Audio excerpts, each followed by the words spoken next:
So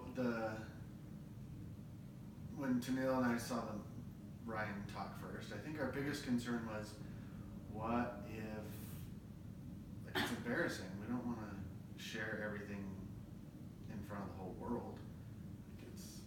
Well, yeah, it's kind of intimidating just because we're putting everything out there, and it's not like we want to hide it, because what we have is something that's really great, but we don't want to offend people. It's such a controversial subject, and we just want to be friends with everyone. So sometimes I get scared to share it. Yeah, and it's not like our whole lives we grew up and someone would tell us, well, what happens if you had a really cool gift and it was unlimited and you wanted to share it with everybody? And we already know the answer from Sunday school. We share our testimony and we share how we believe and we share what's really helped us be happy in life. But it's embarrassing when it finally comes down to it and someone wants to put you in front of a camera and say, hey, why don't you tell the whole world how you feel? And I would rather stand up in sacrament meeting and tell the 100 people that showed up to church that day how I feel. It's embarrassing to tell my friends who I care the most about, hey, by the way, this is something I hold really close to my heart, and I've just been too afraid to share it with you. But yeah, for sure. And like, I get nervous because I don't want them to look at me differently, but then at the same time, it's such a big part of who I am. Yeah, this is who I am. That it should. You probably know already. Yeah, they already know what I believe in by just the way that we act. So it shouldn't be that big of a deal to say it. Yeah. But it's still scary. Or all those stories that say, oh, well, guess what? I met so-and-so on a train and they gave me a Book of Mormon and I wanted to share it with you. And you just slide down your seat and say, oh, well, yeah, I'm already a member and I probably should have shared it with you instead. So I don't know why we're afraid to do it. Especially since it'll change their life.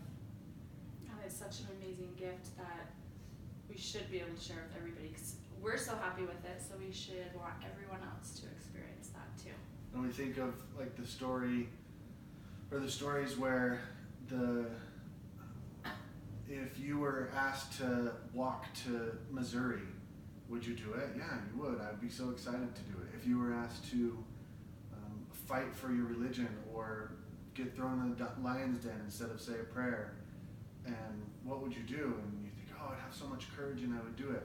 Okay, what about sharing your testimony on social media? Nope, that's different. I would rather fight a lion or walk to Missouri. That's so true. We were reading this past week about all the people who knew Jesus and they knew him as a boy and watched him and they knew that he was the Messiah. And then one of the questions we were asked was, if we were living with him, would we follow him through all that pressure? And we're like, oh yeah, hands down, totally. But we're kind of asked to do the same thing now, except we don't have him physically on earth. We're asked to follow him. And one way to do that is sharing your testimony. And it's a lot harder than just saying, yeah, I would do it. So us saying, yeah, we would definitely follow him, it probably was just as hard for them to do it as it is for us to share our testimonies today. Or even saying like, just saying, oh yeah, I'm Mormon, and we've been asked to say, no, I'm from the Church of Jesus Christ of Latter-day Saints. Mormon's so socially acceptable, and now we're going to change that, and it's embarrassing. But just some of the little things we're asked to do, and how much faith do you have? That's really what it comes down to, I think. It's how much faith do you have to put yourself out there, even though you might be rejected or feel silly or whatever. Let's do it. Share our testimonies.